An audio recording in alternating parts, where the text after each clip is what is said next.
देखा नहीं। अभी तो महाराज जी की, गुरु महाराज की बाड़ी है कि लाशों पे लाशों का होगा नजारा। कभी कभी टीवी चैनल खोले होंगे तो चीन की हालत को देखते होंगे, क्या हालत देश दुनिया की है। अपने देश में तो प्रेमी रुका, लेकिन गुरु महाराज ने कहा ये संत महात्माओं की भूमि है, ये संत महात्माओं का देश है, इसलिए यहाँ थोड़ा सा राहत रहेगी। लेकिन बहुत खराब समय आ रहा है, इसलिए खराब समय से बचने के लिए आप सब लोगों को प्रचार में जाओ, लोगों को समझाओ और समझा बुझा करके सही रास्ते पर लाओ। आप प्रेमी आपको करना है बिना नागा किए हुए सुमरन, ध्यान और भजन, सत्संग, सेवा। सेवा क्या है? सदगुरु कहे करो तुम कोई।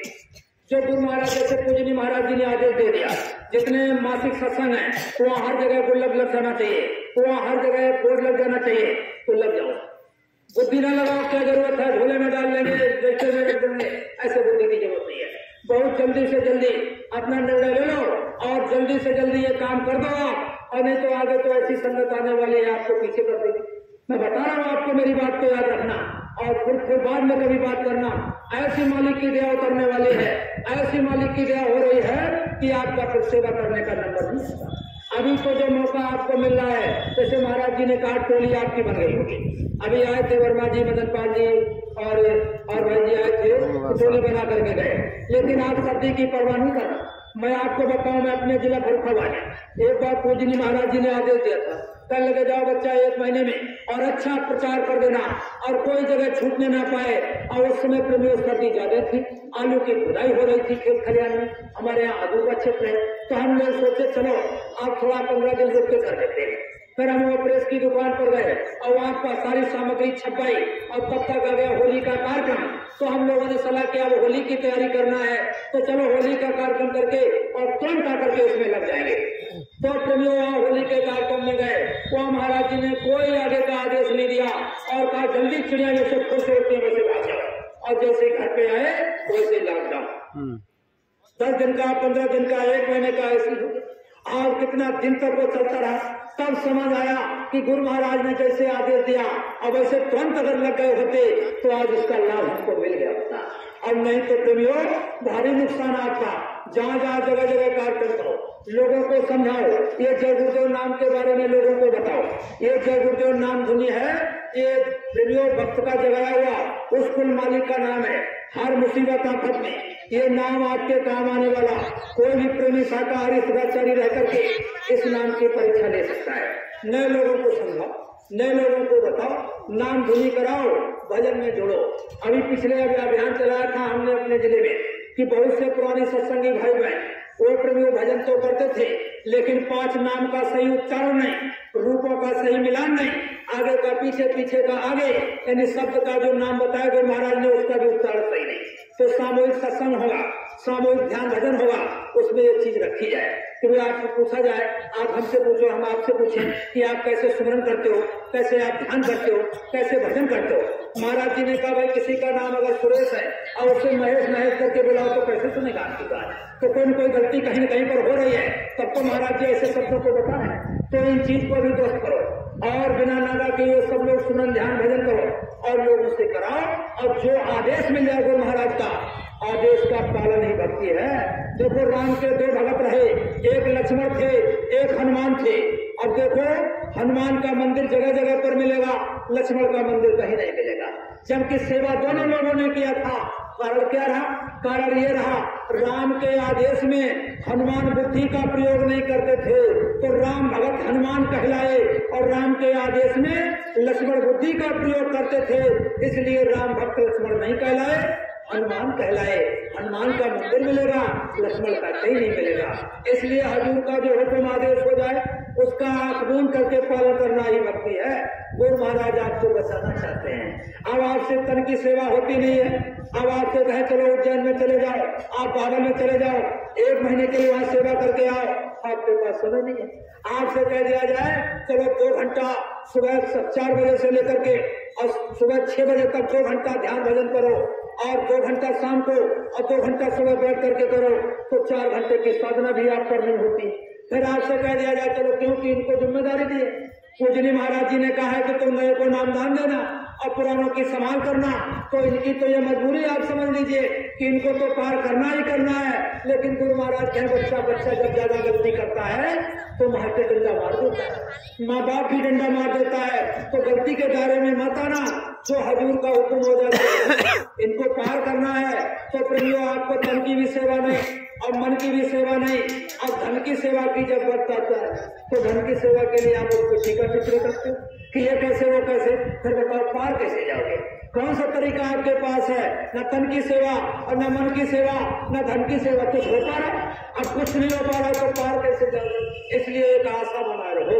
जो अपना मंदिर बन रहा है, ऐसा मंदिर बन रहा है, पूजनी महाराज जी ने कहा है, बड़ा इसका काफी देर में निर्णय लिया गया, प्रेमियों से पूछा गया, अब देखो इधर उधर कहीं नहीं, बड़ी झगड़ा झंझट चारों तरफ, तो वहां की जगह नहीं सकती।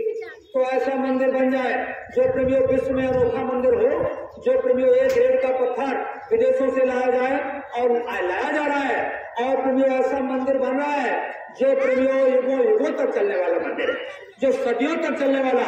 कोई वो ईंट गारे सीमेंट का मंदिर नहीं है, कोई मोरम मिट्टी का नहीं है, वो ऐसा मंदिर बनने जा रहा है प्रेमियों, पीढ़ी दर पीढ़ी लोग याद करेंगे। क्या जरूरत पड़ी मंदिर बनवाने की? संत मत में मंदिर तो निषेध है, संत मत में कोई मतलब नहीं। और महाराज कहते थे खोज नहीं पिया को निज घट में, मठ में नहीं, ना कहीं घाट में, घट में खोज नहीं पिया को निज घट में, तो घट के अंदर खोजने को बताया। लेकिन जरूरत इसलिए पड़ गई कि अपने गुरु महाराज ने एक बात कहा था कि बच्चा कलयुग में कलयुग जाएगा और कलयुग में सतयुग आएगा। अब कलयुग में कलयुग जाएगा और जब कलयुग में सतयुग आएगा तो प्रेमियों लोग याद करेंगे कि कौन से ऐसे महापुरुष थे जिन्होंने ये आवाज लगाई थी। ऐसे विलक्षण महाप्रभु जो प्रेमियों लगभग 35 करोड़ लोगों को नामदान दिया। इतनी बड़ी जमात किसी के पास नहीं, इतना बड़ा काम किसी ने नहीं। गुरु महाराज से पहले जितने महापुरुष आए और सब अपने जीवन में मिलकर के काम नहीं कर सके, उतना काम गुरु महाराज ने एक एक काफले में करके दिखा दिया। तो ऐसे विलक्षण महापुरुष का चिन्ह बनना तो स्वाभाविक था, बनना ही चाहिए था। हम जब चले जाएंगे तो हमारे पीछे सदियों तक पीढ़ियों तक लोग आते रहेंगे। और ऐसी जगह पर मंदिर बना है, ऐसा जहां भी वो मंदिर बनेगा वहां लोग विदेशों से आएंगे और दर्शन करके चले जाएंगे कि ये बाबा जी थे जिन्होंने सत्यों की अलंकार लगाई थी, सत्यों के आगमन की बात कही थी। तो आएंगे हवाई जहाज से, हेलीकॉप्टर से और चले जाएंगे। इतने विलक्षण महाप्रभु का मंदिर प्रेमियों भागों में भर रहा है। हरियाणा जिला प्रेमियों, अब रेवाड़ी जिला हरियाणा प्रदेश में जो राजस्थान और दिल्ली हरियाणा का बॉर्डर है, वहाँ पर बना है। पूजनी महाराज जी ने गुल्लक रखने के लिए कहा जा सकता है। अभी कोई रजिस्टर में सेवा नहीं लिखाएगा मंदिर के नाम की, ना कोई लेगा ना कोई देगा। बस अपना संकल्प पत्र और जिम्मेदारों के पास होंगे, अपना संकल्प पत्र भर लीजिए कि हमको ये इतना देना है, हमको इतना देना है। जब आदेश आ जाए तब आप देना शुरू कर देना।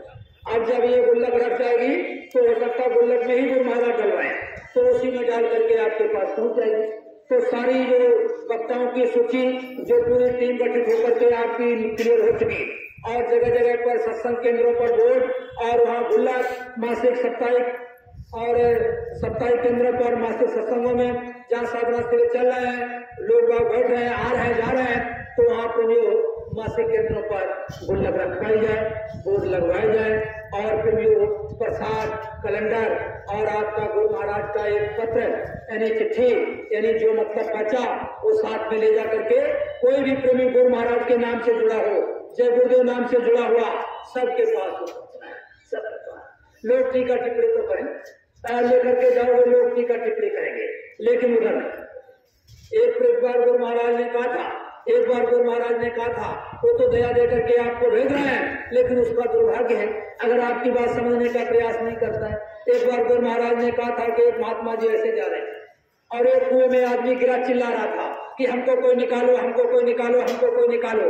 एक महात्मा जी उधर से जा रहे थे, उन्होंने डोर को खोला और कुएं में लटका दिया, कहने लगे ये लो डोर और तू पकड़ ले और हम तुझे खींच लेंगे, ये पकड़ ले हम तुझको खींच लेंगे। तो डोर को उसने पकड़ लिया और पूछ रहा है भाई साहब ये बताओ कुएं की गहराई कितनी है। तो प्रेमी बोला बाबा बच्चा तुझे भाई तुझे निकलने से मतलब है कि गहराई से मतलब है। अरे नहीं गहराई बता सकते हो तो कुएं के पाल की चौड़ाई बता दो कितनी है। कहने लगे अच्छा डोर को छोड़, और डोर उसने छोड़ा, महात्मा जी ने डोर को समेट लिया और कहा तुम इसमें अब गहराई चौड़ाई बाबा जी तो आगे चले। तो दया दुआ का प्रसाद लेकर के एक जोर दया की धार आपके पास भेजी जा रही है प्रेमियों के पास, लेकिन अब वो ना समझने का प्रयास करे, वो ज्यादा प्रेमी जिद करे, ज्यादा टीका टिप्पणी करे, तो जितना संयम से कोई अब शब्द का प्रयोग नहीं करना। जो कोई स्त्री अपने पति को खुश करने के लिए श्रृंगार बनाती है, ऐसे साधक अपने गुरु को खुश करने के लिए श्रृंगार बनाता है। श्रृंगार कोई ऐसा नहीं है तिलक चंदन टीका भस्म नहीं है। श्रृंगार क्या है? ये सूरज जो बैठी है दोनों आंखों के बीचों बीच में, इसका श्रृंगार होना चाहिए। इसको आभूषण से लाद दो तो आभूषण है शील, क्षमा, संतोष, विरह, विवेक, दीनता, ये सूरज के आभूषण है, गहने हैं।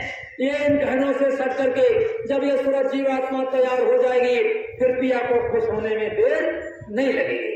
इसलिए प्रेमी भाई बहनों, आपको संयम से काम लेना है, आपको छोटा बन करके काम लेना है, आपको दीन बन करके काम लेना है, दीन तो और गरीबी अपने अंदर धारण करना है। चींटी चाहे तो प्रधानमंत्री की गद्दी पर चढ़ जाएगी, और हाथी अगर जाना चाहे तो नहीं जा सकता है। एक बार गुरु महाराज ने कहा कि धूल ने कहा कंकड़ से, कंकड़ ने कहा धूल से कि तू धूल बन के रहती है, दुनिया तुझको रोंती चली जाती है, मेरी तरह कंकड़ बन के रहे, कोई पार नहीं रख सकता है। तो धूल ने कहा हमको धूल रहने दीजिए, दुनिया रोंती है तो रोने दीजिए। एक दिन ऐसी दया का तूफान आया कि धूल उड़ने लगी और आसमानों की सफर करने जा रही, और कंकड़ से करे देख कंकड़, आज ऐसी दया का तूफान आया कि मैं आसमानों की सफर करने जा रही, राजा महाराजाओं की गद्दी पर जाकर के बैठूंगी, संत महात्माओं की चोटी पर जाकर के बैठूंगी, लेकिन तुम अपनी जगह से हिल नहीं सकता है। तो कंकड़ बन के रहा तो अपनी जगह से हिल नहीं सकता। तो दीन गरीबी धार तेरे भाले की कहूं, दिन तो और गरीबी धार करके अपना जो बाकी समय बचा है, इस समय को अपना पूरा करो, गुरु महाराज की दया हो जाए। और गुरु महाराज अगर खुश हो गए तो प्रेमियों कर्म भी शब्द ही जलाई, और तब आगे को सूरत बढ़ाई, प्रेम करो उनसे, आदेश पर कुर्बान हो जाओ। आदेश का पालन ही भक्ति है। जो आदेश मिले, अगर ना मिले 10-15 दिन, 1 महीना, 15 दिन कोई आदेश, जिम्मेदारी से पूछो, व्याकुलता पैदा करो कि कौन सा आदेश इस समय चल रहा है गुरु महाराज का, हमको भी बताओ, हम भी कुछ करना चाहते हैं, उससे पूछो।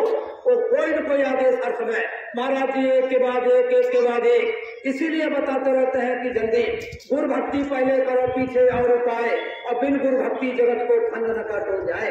गुरु भक्ति पहले करो। गुरु भक्ति का मतलब है आदेश का पालन। सब लोग जाओ, सब जो आदेश निर्देश आ जाए उसमें तहे दिल से, अंदर से गुरु महाराज से जुड़ो। और प्रेमियों पूजनी महाराज जी, इस जय गुरुदेव नाम का पावर, नाम धुनी का पावर, तमाम आपके यहाँ भी ऐसे प्रमाण मिले, जय गुरुदेव धुनी बोले और हमारा ये काम बन गया, हमारी ये जान बच गई। तो लोगों को भी समझो, जय गुरुदेव नाम संजीवनी मुक्ति का काम करे, और ये बंदा आप समझो लोगों की जान बचाने का काम करेगा। तो लोगों को समझाओ, जो साधन भजन सामूहिक केंद्र हैं उनमें जाकर के लोगों को समझाओ, बराबर सेवा में लगे।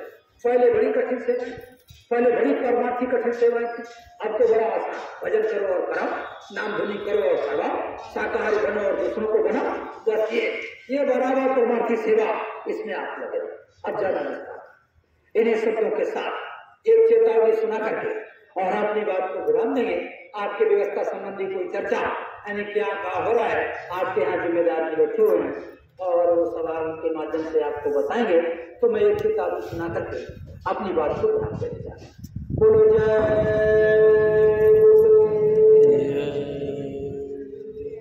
और जीवन के यह दिन जाते हैं से तो भैया गुरुदेव को, जीवन के यह दिन जाते से तो भैया गुरुदेव को, बादिन की यादें करो तुम सब, गुणों से घृणा करे जग सब, बादिन की यादें करो तुम सब, व्रतों से घृणा करे जग सब, सब कोई काम न आते हैं, सब कोई काम न आते हैं, चेतो भैया गुरुदेव को, जीवन के यह दिन जाई रहे, चेतो भैया गुरुदेव को, जब नैन पुतलियां उलट गई, प्रिया संपत्ति सब छूट गई, जब नैन पुतलिया उलट गई, प्रिया संपत्ति सब छूट गई। वो शमशान घाट ले जाते हैं, चेतो भैया गुरुदेव जतो, जीवन के यह दिन जाए रहे, चेतो भैया प्रभु नाम जपो। और जिनको समझा अपना अपना, जिनको अभी तक अपना समझते रहे, जिनको समझा अपना अपना, जिनके हित में जीवन बीता, वहाँ कोई चिता सजाते हैं, वहाँ कोई आग लगाते हैं, चेतो भैया गुरुदेव जपो, जीवन के यह दिन जाए रहे, चेतो भैया गुरुदेव जपो। और जब धो धो करके चिता जली, कहती जग ममता नाई भली, जब धो धो करके चिता जली, कहती जग ममता नाई भली। सब देख देख पछताते हैं, सब देख देख पछताते हैं, चेतो भैया गुरुदेव जपो, जीवन के यह दिन जाए रहे, चेतो भैया गुरुदेव जपो। वह लाख चिता की कहती है, गतिया ही सबकी होती है, वह लाख चिता की कहती है, गतिया ही सबकी होती है। और इसलिए तुम्हें समझाते हैं, चेतो भैया गुरुदेव जपो। अब अंतिम संदेश सुनाते हैं, चेतो भैया गुरुदेव जपो, जीवन के यह दिन जाते हैं, चेतो भैया गुरुदेव जपो। बोलो जय। एक बार हम अपनी बात को ध्यान देते, हमसे कोई गलती बनी हो तो हम क्या ज्ञान आदर समझ करके क्षमा कर देना। मैं कोई स्पीकर बच्चा भाषणबाज नहीं हूँ, न ही मुझमें कोई ऐसी शक्ति है जो मैं आपको समझा सकूं। हम अपने आप को नहीं समझा पा रहे तो आपको क्या समझाएंगे। तो गुरु महाराज के दया से उनके आदेश निर्देश ऐसा हुक्म मिला था कि तुम ये सेवा करते रहना, तो उनके आदेश निर्देश में जो भी आपको सुनाया उसमें कोई गलतियां बनी हो तो आप लोग हमको छोटा भाई का समझ करके क्षमा कर देना। बोलो जय